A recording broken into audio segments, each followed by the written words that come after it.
Pagi itu suasana di depan rumah Pak Novan terasa tenang, tapi ada getaran halus yang bikin hati berdebar.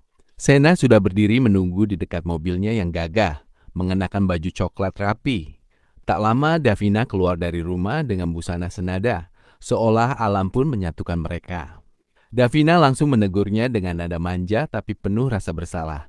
Kamu udah lama banget nunggu di sini ya? Kalau tahu gitu tadi aku nggak akan melewatkan sarapan. Sena cuma tersenyum hangat dan menjawab lembut. Aku memang suka menunggu kok. Lagian gantian kan, kemarin-kemarin yang sering menunggu itu aku terus. Begitu masuk ke dalam mobil, Davina terkejut senang. Di kursi penumpang sudah ada kotak kecil cantik bersanding dengan bunga merah segar yang harumnya memenuhi kabin. Kejutan manis ini jadi awal hari yang sempurna.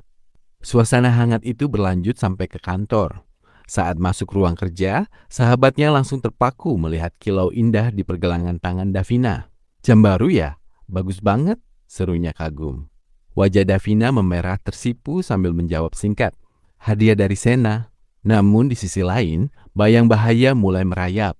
Di area parkir kantor yang sepi, Dipa Andika sedang menyelidiki sesuatu yang mencurigakan. Anak buahnya melapor dengan serius. Sudah tanya ke petugas kebersihan parkiran, Pak. Tidak ada satu orang pun yang menemukan jarum suntik yang dimaksud. Misteri itu makin mengkhawatirkan saat hasil uji laboratorium keluar. Seorang petugas polisi melaporkan fakta mengerikan. Jarum suntik yang ditemukan di lokasi itu positif mengandung obat bius kuat. Rasa cemas pun mulai merayap ke hati Davina. Sendirian di ruang kerjanya, dia segera menelepon seseorang dengan suara bergetar menahan urgensi. Tolong kirimkan foto saya bersama tunangan saya Dipa dari tahun lalu. Ini sangat penting. Hari berganti malam, dan momen yang paling ditunggu pun tiba. Sena mengajak Davina pergi dengan mata tertutup kain lembut. Kita mau kemana sih, Sen? Lama banget, keluh Davina manja.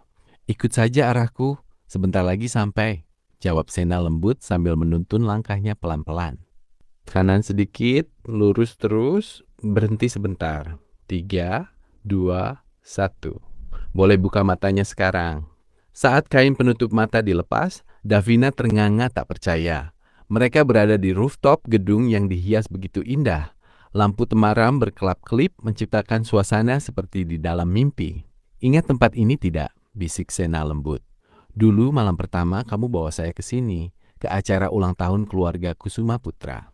Kamu berani memperkenalkan saya di depan semua orang, Papa, Jihan, Tante Mayang, malam itu yang mengubah segalanya buat saya.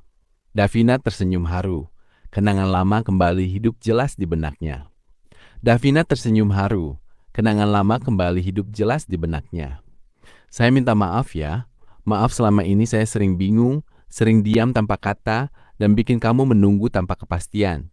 Sebenarnya saya ketakutan luar biasa. Saya takut kehilangan kamu, panik kalau kamu dalam bahaya, sedih melihat kamu dekat dengan orang lain. Saya sadar saya salah, malah sibuk berpikir berlebihan padahal seharusnya jujur dari awal. Saya mencintaimu, Davina. Sungguh, dari yang awalnya cuma pura-pura berpacaran, perasaan itu tumbuh perlahan tanpa saya sadari.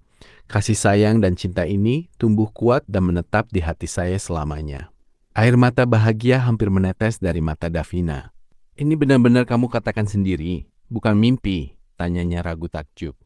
Sadar sepenuhnya, tanpa paksaan sedikit pun, jawab Sena mantap.